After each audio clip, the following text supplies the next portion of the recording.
बाराबंकी जिले के फतेहपुर ब्लॉक में कल्याणी नदी जो लगभग मृतप्राय हो रही थी, लेकिन महामारी के इस दौर में जब श्रमिकों को काम देने के लिए मनरेगा पर सरकार ने जोर दिया तो प्रवासी मजदूरों ने इस नदी को पुनर्जीवन देना शुरू कर दिया। मनरेगा से जुड़े इस काम के चलते श्रमिकों की मजदूरी भी मिल रही है और कल्याणी भी पुनर्जीवित हो रही है।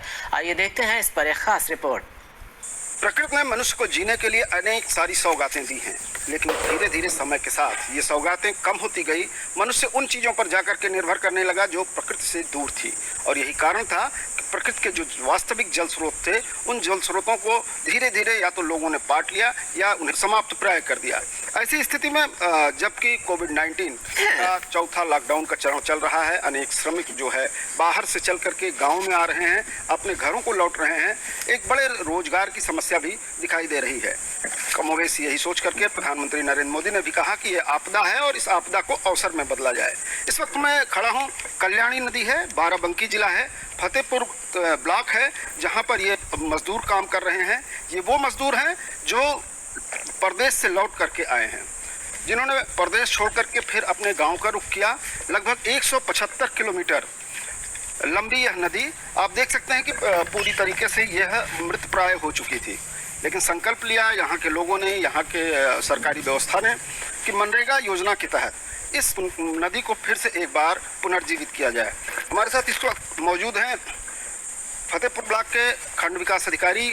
इसकी संकल्पना के पीछे और इसके वर्तमान स्वरूप अभी जो आपका काम चल रहा है, कमोबेश 3 बातें शामिल हैं कि आपको जो है प्रवासी मजदूरों को काम भी देना है और इस प्राकृतिक धरोहर को जो है फिर से पुनर्जीवित भी करना है। बेसिकली ये जो कॉन्सेप्ट था, इसके पीछे जो मार्गदर्शन था वो हमारे जिलाधिकारी महोदय का था, और उसी के साथ साथ मुख्य विकास अधिकारी महोदय और डीडी नरेगा साहब, इन सभी का निर्देशन था। उसी के क्रम में हम लोगों ने इस कार्य को शुरू किया है, और जैसा कि शासन में भी ये सबसे बड़ा एक योजना के तहत कराया जा रहा है कि मनरेगा के अंतर्गत जो सबसे मुख्य कार्य है वो नदियों को पुनरुद्धार करने का है।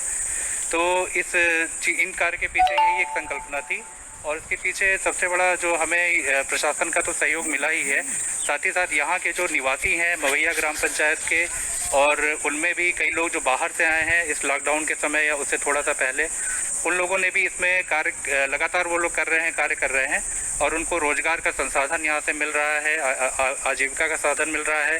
साथ ही साथ आप देख सकते हैं कल्याणी नदी का पुनर्जीवन भी हो रहा है, और ये सारी चीज़ें इसके पीछे हैं।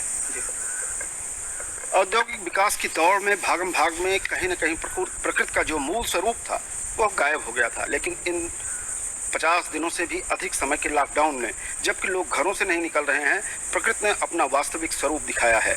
यह स्वरूप इतना मोहक होगा, लोगों ने ऐसा सोचा भी नहीं होगा, क्योंकि पीढ़ियां गुजर गई, उन्हें नहीं मालूम कि 100 किलोमीटर के बाद जो पहाड़ दिखाई देते थे अब फिर क्यों दिखाई देने लगे हैं और पहले क्यों नहीं दिखते थे।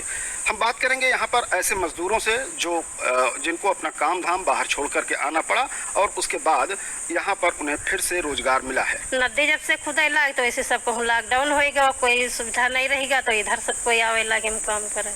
बाहर रहते, दिल्ली में रहते थे, और लॉकडाउन की वजह से नहीं पैसे यहाँ मिल रहा है। मनरेगा की तरफ से मैं नदी खोद रहा हूँ जी। लखनऊ में कोला फैक्ट्री में काम करता था, फिर उसके बाद में लॉकडाउन के पहले यहाँ घर आ गए।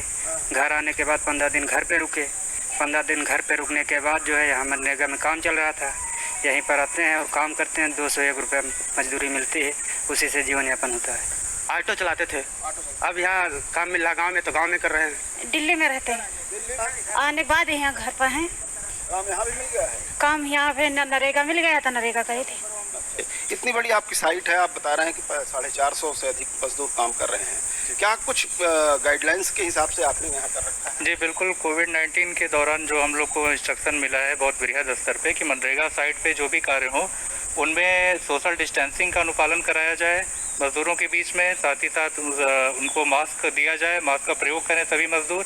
तो आप देख भी सकते हैं यहाँ पे कि सभी मजदूर मास्क का प्रयोग कर रहे हैं, और साथ ही साथ सोशल डिस्टेंसिंग का भी अनुपालन कर रहे हैं।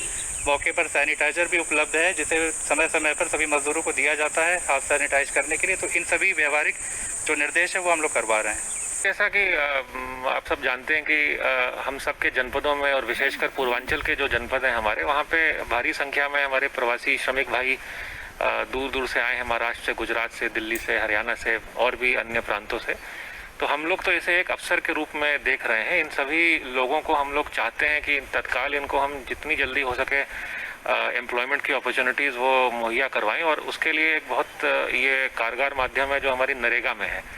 प्रत्येक गांव में हम लोग ने ये प्रयास किया है कि हम लोग नरेगा के माध्यम से इन सभी को जोड़ें, ताकि इनको एक तरह से एक वापस इतने दिनों बाद ये आए तो इन्हें भी ये महसूस हो कि ये भी हमारी ही धरती, हमारी संस्कृति, हमारी ही गांव के सदस्य हैं, और ये एक अपने लिए एक रोजी रोटी भी कमा सकें। हमारी सबसे बड़ी जिम्मेदारी है कि जो बाहर से प्रवासी आ रहे हैं विभिन्न साधनों से, उनको सुरक्षित उनके गंतव्य स्थान तक पहुंचाया जाए। इसके लिए जिला प्रशासन और पुलिस ने मिलकर एक कार्य योजना तैयार की है। रोज हजारों की संख्या में ये श्रमिक विभिन्न साधनों से आ रहे हैं, उनको हम व्यवस्था बनाकर उनके घरों तक पहुंचा रहे हैं, सुरक्षित पहुंचा रहे हैं। इसके अलावा गांव में किसी प्रकार का र्यूमर न हो इनको लेके, इनके स्वास्थ्य को लेके। इस संबंध में जो ग्राम स्तर पर निगरानी समिति बनी है, उसमें पुलिस का भी रिप्रेजेंटेटिव है, उसको प्रॉपर्ली ब्रीफ किया गया है कि गांव वालों को बताएं कि ये लोग किसी भी प्रकार के ऐसे गंभीर रोग से पीड़ित नहीं है, लेकिन क्योंकि ये बाहर से आए हैं इसलिए इनको संदेह के आधार पर अलग रखा जा रहा है। इनके साथ अच्छा व्यवहार करें, इनके स्वास्थ्य का ध्यान रखें। धैर्य बना रहेगा तो ये दौर भी निकल जाएगा। जिस तरह से प्रशासन अपनी व्यवस्थाएं दे रहा है, कहीं न कहीं कल्याणी पुनर्जीवित होगी, कल्याण करेगी फिर से इस जिले का और अपने आसपास के लोगों का। सवाल इस बात का है कि महामारी का जो वक्त है वो धैर्य का है, और यही धैर्य हमारे कहीं न कहीं सफलता की कुंजी होगी। रामू वाजपेयी के साथ आशुतोष शुक्ला, DD न्यूज़।